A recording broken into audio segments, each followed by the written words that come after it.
Hello, welcome back to my channel. ഞാൻ ഉഷാ രഘുനന്ദനൻ. നമ്മളിപ്പോൾ ചെയ്തുകൊണ്ടേയിരിക്കുന്നത് ലാസ്റ്റ് ഇയർ ഹാഫ് ഇയർലിയിൽ ചോദിച്ച 9th സ്റ്റാൻഡേർഡിലെ മാത്സിലെ ക്വസ്റ്റ്യൻ പേപ്പറാണ്. കുറച്ച് ചോദ്യങ്ങളൊക്കെ നമ്മൾ ചെയ്ത് കഴിഞ്ഞു. അപ്പോൾ ഈ വീഡിയോയിൽ ഡിസ്കസ് ചെയ്യാൻ പോകുന്നത് 2 ക്വസ്റ്റ്യൻസ് ആണ്. അപ്പോൾ നമുക്ക് ക്വസ്റ്റ്യൻ നോക്കി നോക്കാം. Draw A rectangle of perimeter 18 centimetres and sides are in the ratio 4:3. നമുക്ക് ഒരു റെക്റ്റാങ്കിൾ വരയ്ക്കണം. അതിൻ്റെ ചുറ്റളവ്, ഒരു ചതുരം വരച്ച് അതിൻ്റെ ചുറ്റളവ് 18 സെൻറ്റിമീറ്റർ ആയിരിക്കണം. പിന്നെ റേഷ്യോ, സൈഡിൻ്റെ അംശബന്ധം എന്ന് പറയുന്നത് 4:3 ആണ്. അത്രയും അതവിടെ തന്നിട്ടുണ്ട്. ഇനി ഇതിന്ന് നമ്മൾ എന്ത് ചെയ്യണം? ഫിഗർ വരച്ചെടുക്കണം. അപ്പോൾ ഇവിടെ നമ്മൾ ശ്രദ്ധിക്കേണ്ട എന്താ വെച്ചാൽ പെരിമീറ്റർ വന്നിട്ടുണ്ട്. നോക്കി നോക്കൂ, പെരിമീറ്റർ ആണ് നമ്മളുടെ 18 സെൻറ്റിമീറ്റർ. അപ്പൊ നമുക്കറിയാം ഒരു ചുറ്റളവ്, ഒരു ചതുരത്തിന്റെ ചുറ്റളവ് എന്ന് പറഞ്ഞാൽ perimeter 2 times length plus breadth ആണ്, അല്ലേ? 2 ടൈംസ് നീളവും വീതിയും കൂടി കൂടുമ്പോഴാണ് നമുക്ക് മൊത്തം ചുറ്റളവ് കിട്ടുക. അത് നമുക്ക് 18 ആണെന്ന് ഇവിടെ ക്വസ്റ്റ്യനിൽ തന്നിട്ടുണ്ട്. അപ്പൊ 2 നീളം പ്ലസ് വീതി 18 ആണെങ്കിൽ നീളം പ്ലസ് വീതി എന്ന് പറയുന്നത് 18ന്റെ പകുതി 9 ആയിരിക്കുമല്ലോ, അല്ലേ? നീളം വീതിയും കൂട്ടി കഴിഞ്ഞാൽ എത്രയാണ്? 9 ആണ്. അപ്പൊ ഇവിടെ നമ്മൾ വരയ്ക്കുമ്പോൾ, ലൈൻ വരയ്ക്കുമ്പോൾ നമ്മൾ എന്താണ് ശ്രദ്ധിക്കേണ്ടത്? 18 ഒന്ന് നോക്കാതെ 18 സെന്റിമീറ്ററിന്റെ ലൈൻ വരയ്ക്കരുത്. നമ്മൾ എന്താ ചെയ്യേണ്ടത്? റെക്റ്റാങ്കിൾ ആണെങ്കിൽ എന്തായാലും perimeter 2 times n plus B 18 അവ എന്തായാലും അതിന്റെ ഹാഫ് ആയിരിക്കും. അപ്പൊ നമ്മൾ എന്താ ചെയ്യേണ്ടത്? ഒരു 9 സെന്റിമീറ്റർ ഉള്ള ഒരു ലൈൻ വരയ്ക്കാം. എത്ര സെന്റിമീറ്റർ ആണ്? 9 സെന്റിമീറ്റർ ഉള്ള ഒരു ലൈൻ വരയ്ക്കാം. ഏതെങ്കിലും ഇവിടെ കോമ്പസ് വെച്ചിട്ട്, ഏതെങ്കിലും, അല്ലെങ്കിൽ ഇവിടെ സ്കെയിൽ വെച്ചിട്ട് ഏതെങ്കിലും എന്ന് വെച്ചാൽ ആംഗിൾ, അങ്ങനെ ഇന്ന ആംഗിൾ 30 ഡിഗ്രി 60 ഡിഗ്രി ഒന്നും തന്നിട്ടില്ല. ഏതെങ്കിലും ആംഗിൾ വെച്ചിട്ട് നമുക്ക് എന്ത് ചെയ്യണം? ഇവിടെ 4:3 ആണ് നമ്മുടെ റേഷ്യോ. അപ്പൊ നമ്മൾ എന്ത് ചെയ്താൽ മതി? 4 + 3 7 സെന്റിമീറ്ററിന്റെ ഇവിടെ നമ്മൾ സ്കെയിൽ കൊണ്ട് വരയ്ക്കാം. 7 സെന്റിമീറ്ററിന്റെ ഒരു ലൈൻ വരയ്ക്കാം. എന്നിട്ട് 4 സെന്റിമീറ്ററും 3 സെന്റിമീറ്ററും അവിടെ ആ ലൈനിന്റെ മുകളിൽ എന്ത് ചെയ്യുക? ഒന്ന് അടയാളപ്പെടുത്തുക. എന്നിട്ട് ഇവിടെ സെറ്റ് സ്ക്വയർ വെച്ചിട്ട്, സ്കെയിലും സെറ്റ് സ്ക്വയറും വെച്ചിട്ട് ആദ്യം എന്ത് ചെയ്യുക? ഈ ഒരു ലൈനും ഈ ഒരു ലൈനും ജോയിൻ ചെയ്യുക. സെറ്റ് സ്ക്വയർ വെച്ചിട്ട്, സെറ്റ് സ്ക്വയർ തന്നെ വെച്ചിട്ട് ചെയ്യാൻ പറഞ്ഞ എന്താ വെച്ചാൽ ഈ ഒരു ലൈനും ഈ ലൈനും ജോയിൻ ചെയ്യുമ്പോൾ പാരലൽ ആയിട്ടുള്ള, കറക്റ്റ് നമുക്ക് പാരലൽ ആയിട്ട് കിട്ടണം. ഈ ഒരു ലൈനിന് അതേപോലെ പാരലൽ ആയിട്ട് കിട്ടാൻ വേണ്ടിയിട്ടാണ് സെറ്റ് സ്ക്വയറും സ്ക്വയറും യൂസ് ചെയ്തിട്ട് വരയ്ക്കാൻ പറയുന്നത്. അപ്പോൾ ഇവിടെ നമ്മൾ ഇങ്ങനെ വരച്ചപ്പോൾ നമുക്ക് എന്ത്, ഇത് 4:3 ആണ്, അല്ലേ? റേഷ്യോ എടുത്തത് 4:3 ആണ്. ഇനി പെരിമീറ്റർ നമുക്ക് എന്ത് വേണം? നീളം വീതിയും എത്രയാണ്? 9 സെന്റിമീറ്റർ ആണ് പറഞ്ഞത്. അപ്പൊ ഇത് നമ്മളുടെ എത്രയാണ്? 9 സെന്റിമീറ്റർ ആണ്, അല്ലേ?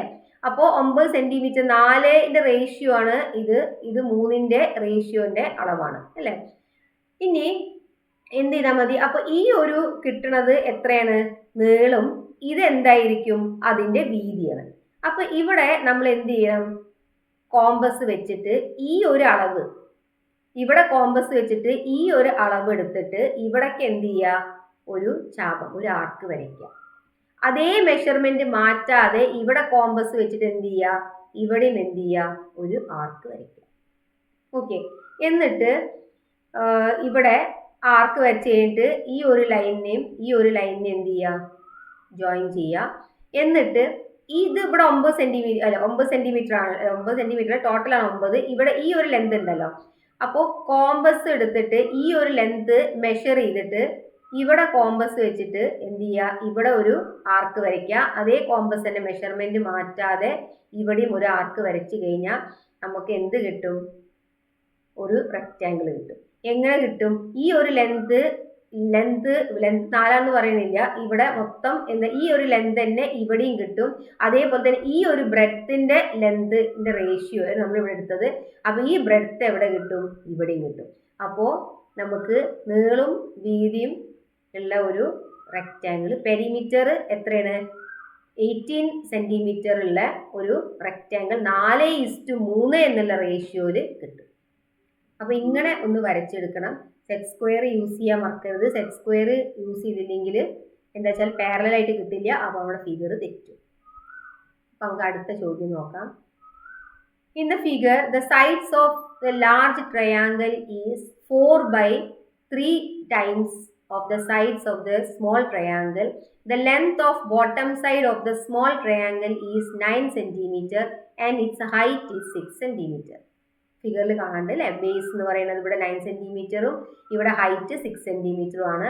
അപ്പോൾ വലിയ ട്രയാങ്കിൾ എന്ന് പറയുന്നത് ഇതിന്റെ 4/3 ടൈംസ് ആണ്. അപ്പോൾ ഇവിടെ 9 നമുക്ക് തന്നിട്ടുണ്ട്. അപ്പോൾ 9ന്റെ എത്രയാണ്, 4/3 ടൈംസ് ആയിരിക്കും ഈ ഒരു ലെങ്ത്.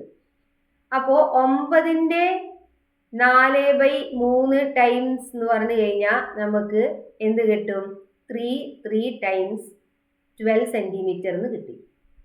അപ്പോൾ ബേസ് നമുക്ക് എത്ര കിട്ടി, 12 സെന്റിമീറ്റർ കിട്ടി. ഇനി ഇവിടെ 6 ആണ്.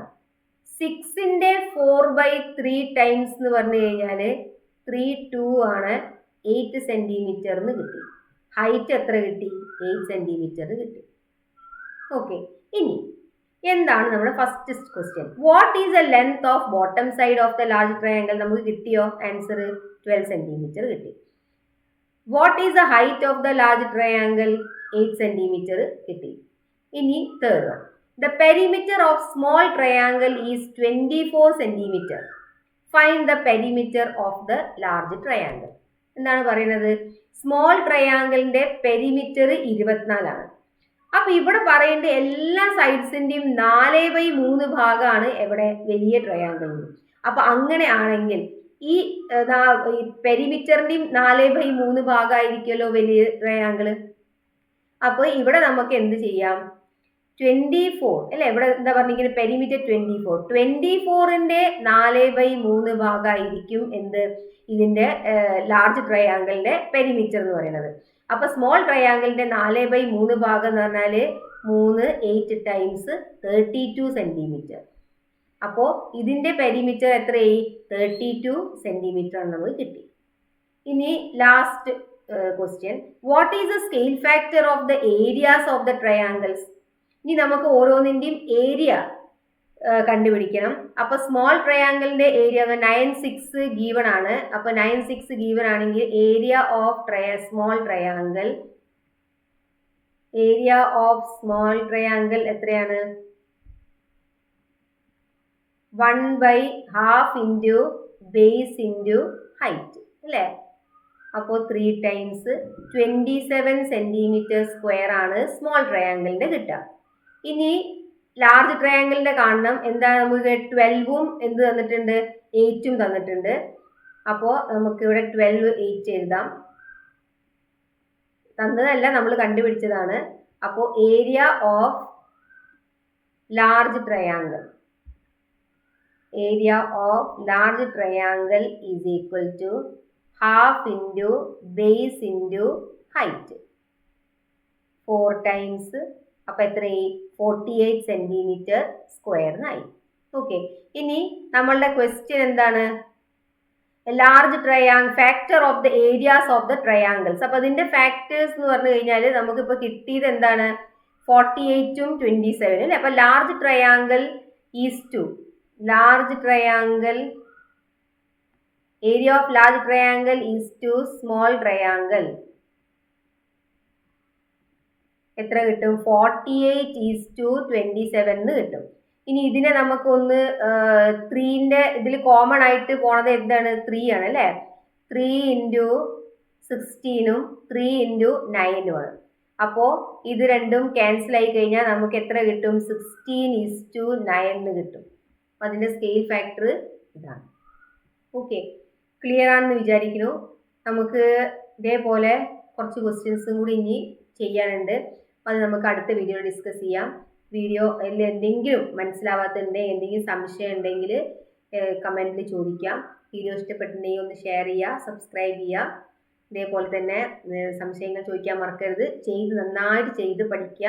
കാരണം മാത്സ് നമുക്ക് ചെയ്താൽ മാത്രമേ എന്ത് ചെയ്യുള്ളൂ, അതിന് പ്രാക്ടീസ് കിട്ടുള്ളൂ. അതേപോലെ തന്നെ കോൺസെപ്റ്റും ക്ലിയർ ആവുള്ളൂ. ഓക്കെ, അപ്പോൾ നമുക്ക് അടുത്ത വീഡിയോയിൽ കാണാം. താങ്ക്